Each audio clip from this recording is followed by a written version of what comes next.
Ever since I learned high value skills, I know that I will never go broke or go hungry no matter where I go. Because as long as I know how to provide value, I will always have a way to earn. I think that is the biggest shift that separates people who are struggling financially from people who thrive. People who struggle focus on job security. People who thrive focus on skill security. Because when you have a high value skill, you can land clients, you can close deals, and you can create opportunities anywhere.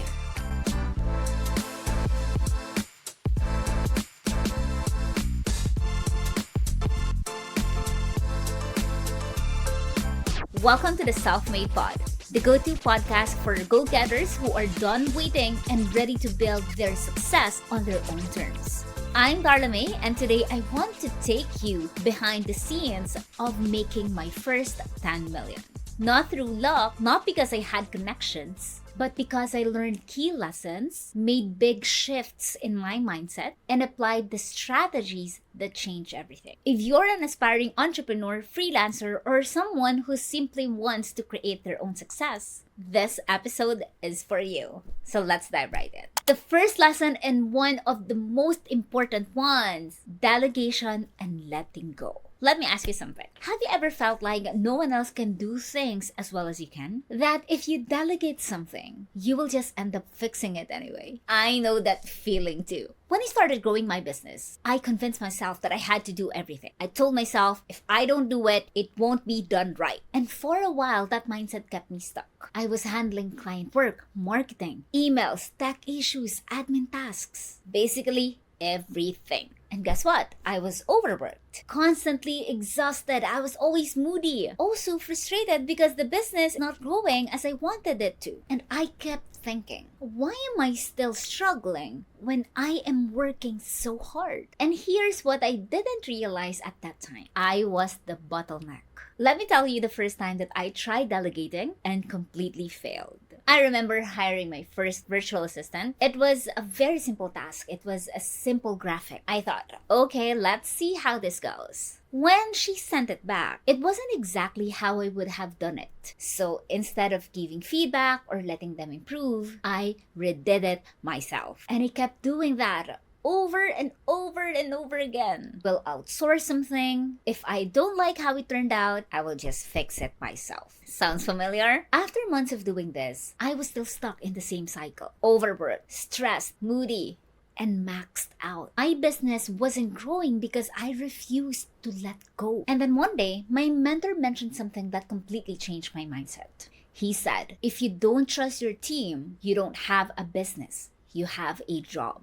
And that hit me so hard, like I was hit by a truck. Because at that moment, I realized, yes, I actually built a job for myself, not a business. So I knew something had to change. So I started to take delegation seriously. First, I documented my processes. I stopped expecting people just to know how I wanted things to be done and started creating step-by-step guides so they can actually do it my way. And then I changed my hiring strategy. Instead of just outsourcing random tasks, I started hiring people who are far better than me on specific things. I hired specialists. If I wasn't great at design, I will hire a designer. If tech wasn't my thing, I brought in someone who loved doing that stuff. And the hardest part, I actually let go. The first time I fully stepped back from a task, I won't lie, I wanted to check everything, fix the small details, make sure it was all perfect.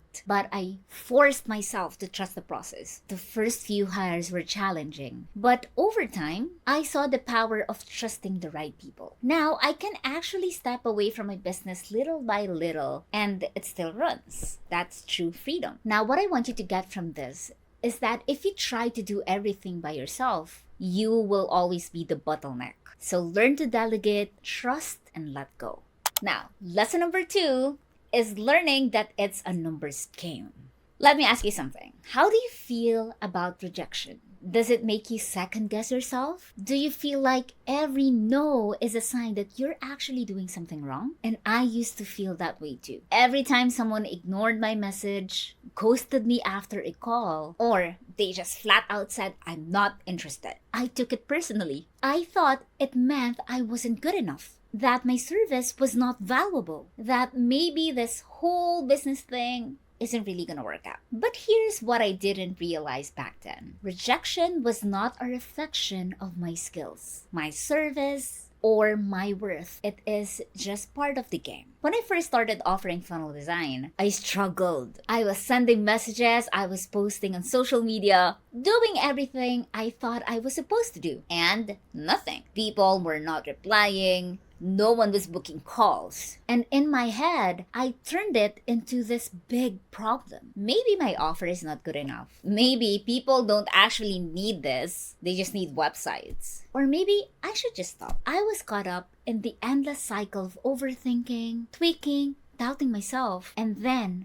doing nothing. And then, as always, my mentor told me something that changed my perspective. That's why you need coaches as well. She said, Darla, you're not talking to enough people. If you need 10 clients, you should be reaching out to more than 100 people. And I remember myself just sitting there, letting that sink in. I wasn't failing because my service was bad. I wasn't failing because I wasn't good enough. I was failing because I simply failed to talk to enough number of people. So I changed my approach. Instead of sitting around and waiting for clients to magically appear, I went all in. One day, I challenged myself to send 50 outreach messages. My brain was screaming, what if no one replies?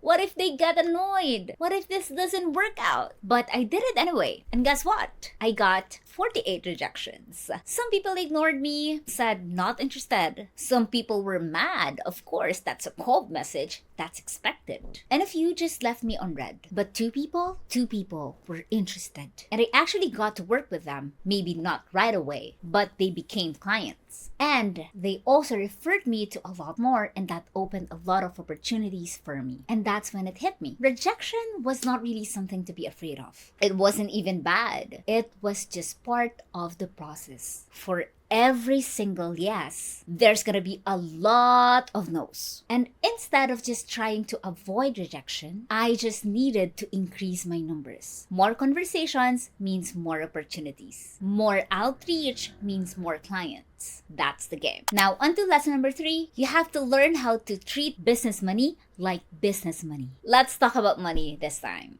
And be honest. How many of you do your business money with your personal money? I did for a very long time. And let me tell you, it led to nothing but chaos in my business. At one point, I was already making 6 figures. On paper, I was doing great. But somehow, I always felt like I'm broke. My bank account never reflected my revenue, and every time a big payment comes in, it felt like I was just trying to catch up. So what was happening? I was asking myself. I will never forget this one moment. A client paid me my biggest upfront payment ever. That client actually paid me during the call. I remember staring at my bank account thinking, damn, I made it. And you know what I did? I started spending. A little upgrade here, treat there. Nothing crazy, just a few things that I deserved because in my mind, that was my money. I felt like I had endless cash flow until a few months later, I felt like I was scrambling to pay for my subscriptions, a contractor's invoice, and my own basic expenses all at the same time. And it hit me again. I wasn't running a business. I felt like I was just playing around. And I had to face my truth. My business money wasn't mine to spend. So I did what I should have done from the start.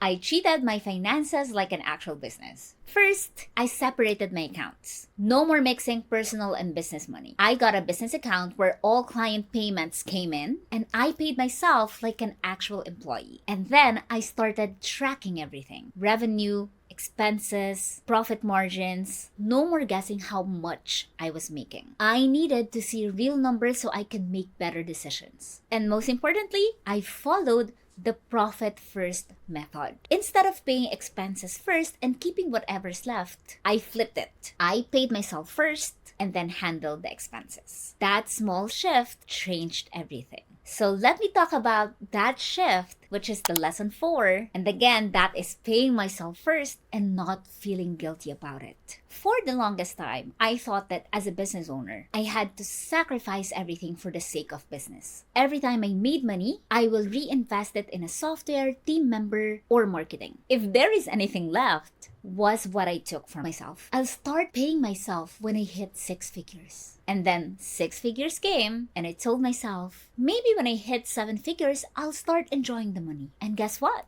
That moment never came. Because every time my business made more, my expenses also grew. More tools, more projects, more investments, and somehow I still felt broke. I started to realize that no matter how much money I made, if I didn't set boundaries and prioritize myself, I will always be in a cycle of financial stress. Now, let me share with you one of the things that I learned from a program called Millionaire Mind Intensive. And it is one of the biggest shifts that I made, which is the money jars system. At first, I was so skeptical, but when I started to apply it, it helped a lot. Let me share you the concept. It is very, very simple. Every peso I earn, I allocate it to different jars or accounts. Here's how they taught us to do it. First jar is your financial freedom jar. These are for your investments and savings. So you could allocate 10% of your income to this jar. Second one is the long-term savings jar. This is for your emergency fund or big purchases like a house, a car, or anything that you wanted. You can allocate 10% to this one. The next one is the education jar. This is very important, especially if you're a freelancer or if you have children. This is where you will be getting money to purchase courses, books, education. That is why I always upskill, because I have this budget. Next one is the play jar. This is what you will be using for guilt-free spending. This money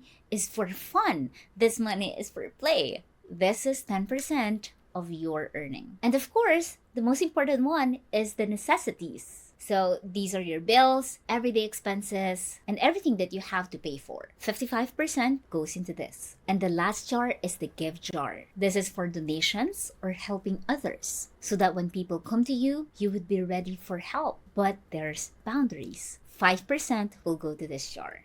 Before, I would really feel guilty spending money on myself. Honestly, I'm still working on it right now. But with the system, I gave myself permission to enjoy what I earned. Again, that is the play jar, where I could spend money on whatever that I wanted. And take note, without guilt. Whether it was a nice dinner, a weekend trip, or something that just makes me happy. I know that this money is meant for that. And the most important shift from applying this system is that I pay myself first. Instead of just waiting to have enough, I allocated that percentage to pay myself. And that's when I felt something that I have never felt before in my business, the true financial freedom. I was not just working for money anymore. I was making my money work for me. One of the biggest realizations that I had was when I saw other businesses who are making way much more than me, but they're still struggling. They had huge incomes, huge expenses,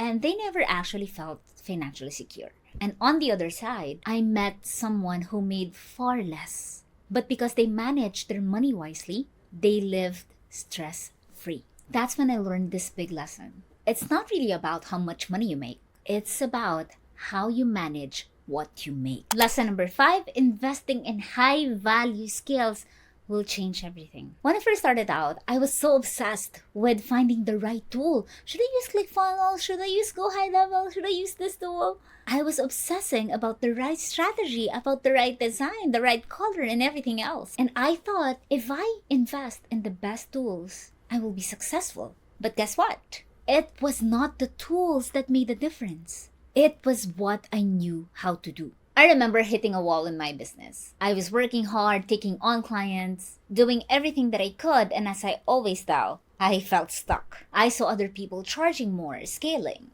landing their dream projects. And I kept wondering, what do they have that I don't? And then I realized maybe they knew something I didn't. So I made one of the scariest decisions of my life. This was when I was just starting out. I invested in not just one, but two six-figure coaches. One was a business coach who helped me understand how to position myself, sell my services, and scale properly. The other one was a funnel coach because I knew that funnels were the future of online business and I wanted to be the best at it. And let me be real with you. I didn't have that money just lying around. It wasn't like I was sitting in a pile of cash, just waiting to invest. I had to stretch myself. I had to take a risk. I had to trust that I was worth betting on. And that decision, it changed everything. Think about it. The tools change every day. There are updates. Algorithms change, right? And platforms, they rise and fall. But high value skills,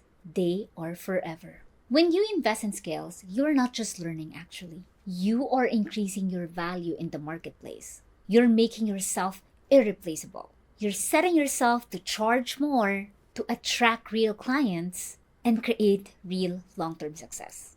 For me, high value skills include sales and marketing. As long as you know how to sell confidently, you can make money. Funnel design, of course. Mastering the ability to build systems so that you and your clients can generate leads and sales automatically. For me, those high value skills were first, sales and marketing. You have to learn how to position yourself and sell your offers confidently. Trust me, this will make you a lot of money. Second, funnel design, of course. You have to master the ability to build systems that can generate leads and sales automatically 24/7. And the third one is client management. You have to learn how to create an amazing client experience that make people come back. And here's what I realized. Ever since I learned high value skills, I always say this. I know that I will never go broke or go hungry no matter where I go. Because as long as I know how to provide value, I will always have a way to earn. I think that is the biggest shift that separates people who are struggling financially from people who thrive. People who struggle focus on job security. People who thrive focus on skill security. Because when you have a high value skill, you can land clients, you can close deals, and you can create opportunities anywhere. I want you to remember that the best investment that you can make is in yourself. Now, let's go to lesson number 6. Building relationships is much more powerful than just selling. When I first started freelancing, I was obsessed with landing clients. Even now, of course, without clients, we have no money. So I sent cold messages, posted on social media, tried everything just to get people to hire me. I thought that the fastest way to grow my business is to sell, sell, sell. But I noticed something so frustrating. I would close a few clients and then I would start all over again. There was no stability, and it felt like I was always chasing people to work with me, trying to convince them that I am the best person for the job. So one day, I landed a small client. Nothing huge, just a basic funnel project for a few $100s. I did my best, delivered on time, and I even gave them an extra support when they had questions. I didn't expect something in return. I just genuinely extended my help. Months passed, I didn't hear from them. Then, out of nowhere, they messaged me. Hey Darla, I have someone who really needs your services. Can I introduce you? And that one introduction led me to a 7-figure business coach who needed her funnels built. The project was my biggest payday at the time, but it didn't stop there. Because I over-delivered, that coach referred me to another business owner who referred me to someone else. Suddenly, I was not chasing clients anymore. They were coming to me. And that was the moment that I realized business isn't just really about selling. It's really about relationships. I had spent so much time trying to close deals that I forgot the real key to success, which is trust. Clients don't just buy services, buy from people who they believe in. They buy from people they like. So I stopped focusing on landing the next sale and started focusing on giving value, building relationships, and staying in touch with people, even if they weren't ready to buy yet. That's how I built a business that didn't just make money once, but kept growing through referrals, partnerships, and repeat clients. Now, what I want you to remember is you should stop treating people like transactions. I've experienced this a lot of times from service providers. Always build relationships because you don't know when you will be working together. Now, on our last lesson, lesson number 7, scaling requires a system, not just hard work. Let me explain that. For a long time, I believed that working hard is the key to making more money. I thought that if I just look for more clients, more hours, and hustled every single day, including weekends, I will reach my goals faster. But instead of growing, I was burning out. I remember one particular month, I was juggling clients, handling all the client communications, managing the tech setup, designing the funnels, writing the copy, and everything else. One night, I was looking at my laptop at 2 a.m., eyes burning from the screen for hours. My inbox was flooded with unread messages. I had 3 unfinished projects and no time to work on getting new clients. I thought to myself, if this is what success looks like, I don't want it. That was the breaking point. I started looking at successful entrepreneurs, not the ones who were hustling 24/7, but the ones who had freedom. What did they do differently? And I realized they had systems. So I made a decision. I needed to stop being the bottleneck in my business. So the first thing that I did, I automated repetitive tasks. I created an onboarding form so that clients could send me their project details without going back and forth through email. I set up automated invoices and proposal templates. And then, lesson number 1, I started delegating. Instead of doing everything myself, I always hire a team to help me. And the biggest shift? I built a funnel for my own business. I think that's the biggest ROI that I had. Instead of just chasing clients, I set up a system where people could find me, they could book a call, and they could get started without me handling manually each step. And the craziest part, I started making way more money while working way more less. And then that's when I knew that scaling doesn't really mean you working hard, but working smarter. Now I can take a day off, maybe a week off, and my business still runs. Clients come in, projects move forward, money keeps flowing in. I wish I knew this earlier because it completely changed the way that I run my business. If you're always busy, I guarantee you don't need more time. You need better systems. Now, what I want you to remember is that if you wanted to scale, you have to stop thinking like a freelancer. You have to think like a CEO. You have to systematize, automate, and delegate. Now, here's the thing. If you want to stop chasing clients, stop feeling stuck, and start attracting clients effortlessly, you need a funnel in place. This is exactly why I created the 3-day funnel challenge. In just 3 days, I'm going to walk you through first, how to create a high converting funnel from scratch even if you don't have experience. Second, I will teach you how you can structure your offer so that people actually say yes. And third, I will teach you how to build a system that can bring leads on autopilot. Again, this is not just about building funnels, it is about setting a system that works for you 24/7. Just imagine waking up with new leads, with new clients, and knowing that your business is running 24/7. Even while you sleep, even when you're spending time with your kids, even when you are on a vacation. If you're serious about growing your income, do not miss this challenge. Go out there, take action, and make it happen. This is the Self-Made Pod, and I'll catch you in the next episode.